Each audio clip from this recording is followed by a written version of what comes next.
Otep à tous, bien-aimés frères et sœurs. Monsieur Patrice Talon commence à comprendre les enjeux de la coopération internationale. En tout cas, un peu, pas beaucoup, mais quand même, c'est pas mal.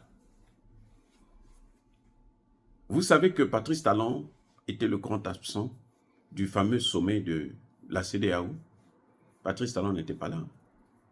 Il n'est pas venu. Il n'a pas participé, à l'évidence. Il a envoyé un de ses ministres qui l'a représenté. Et il a été clair. Monsieur Patrice Talon dit qu'il va respecter les décisions de la CEDEAO, mais que ses relations avec les pays de l'AES ne vont pas changer. Formidable. Formidable, monsieur Patrice Talon. Cette fois-ci, vous avez réfléchi. Mais il y a un problème. Et c'est là où le bas blesse. C'est cette affaire-là que vous devrez maintenant corriger, monsieur Patrice Talon. Vous ne pouvez pas avoir une coopération saine avec votre frère et puis entre-temps, vous abritez les ennemis de votre frère, c'est-à-dire les bases militaires françaises et américaines. Ça n'a aucun sens. Si vous pouvez aussi vous débarrasser de ça, en tout cas, je crois que ce serait une très bonne chose pour l'Afrique et pour la CEDEAO,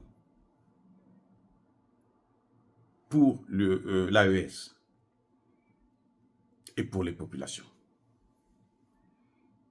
J'espère que M. Patrice Talon a bien compris la leçon, parce qu'il est perdant si son port perd un gros client comme le Niger.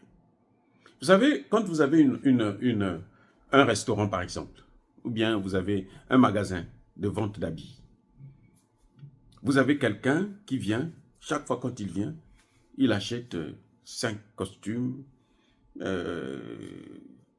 15 paires de chaussures pour sa femme, ainsi de suite. Et puis il s'en va. Et puis, bon, vous avez aussi des clients qui viennent, même pour acheter une chemise, il vient, il fait une avance aujourd'hui, il prend 3 mois, il fait que venir déposer une avance pour acheter une chemise. C'est bien, il faut garder tous les clients. Mais celui qui vient, qui achète, quand vous le voyez, vous savez que non, là, il va sortir de l'argent. Ce sont des clients privilégiés, ce sont des clients qu'il faut tenir. Moi, je le vois ici.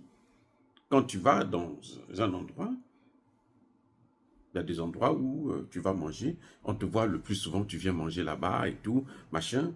Quand tu travailles dans le coin, tu viens manger toujours là-bas. Après, on te connaît, on se dit, ah, ça, c'est notre client, il est toujours là. Par rapport à ceux qui passent occasionnellement. Lui, chaque fois qu'il est dans la zone, il vient manger ici. Donc, quand vous arrivez seulement, on sait parfois ce que vous mangez. Hein. En général, vous prenez ça ou ça. Donc, si ce n'est pas ça, c'est ça là. Si ce n'est pas l'autre là, c'est... Et donc, ils vous connaissent, ils savent ce que vous aimez, ils savent ce que... Et on vous sert aussi autrement. C'est ça, le business.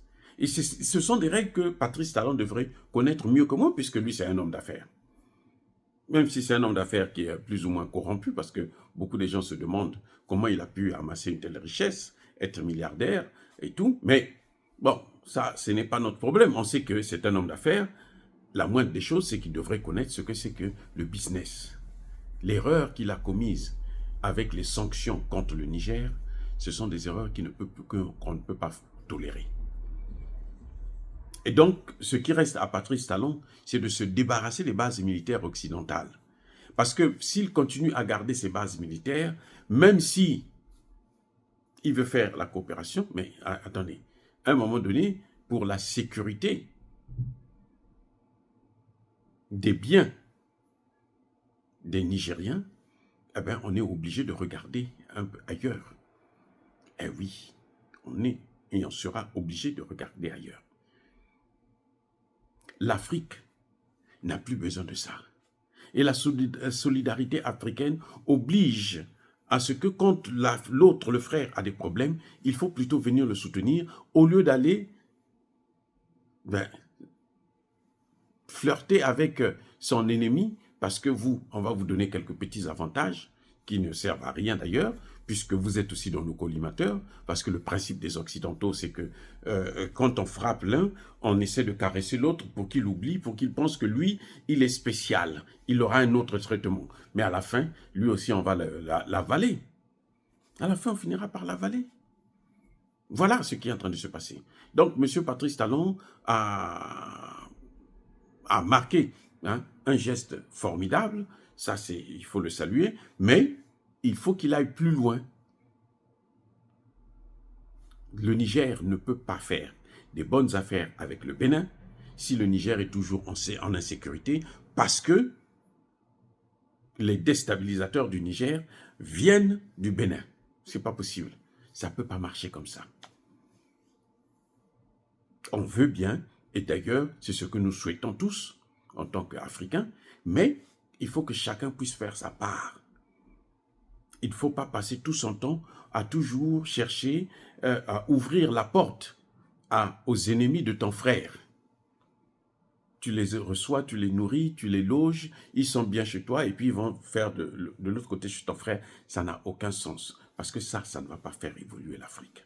L'Afrique a besoin de tous ses enfants, l'Afrique a besoin d'une solidarité et ce n'est pas la solidarité quand vous hébergez les ennemis de votre frère. Ça, ce n'est pas la solidarité. Encore une fois de plus, bien-aimés frères et sœurs, soyez bénis, abondamment bénis par le Dieu des Kémites et par nos ancêtres évangélisés. Mais que tous ceux qui persécutent le continent africain le pillent et le déstabilisent, qu'ils soient noirs, blancs, chinois, arabes, juifs, indiens ou qui qu'ils soient punis, maudits, foudroyés, neutralisés, écrasés, effacés par le Dieu des Kémites et par nos ancêtres évangélisés. Vive l'Afrique éternelle, j'ai dit et j'assume.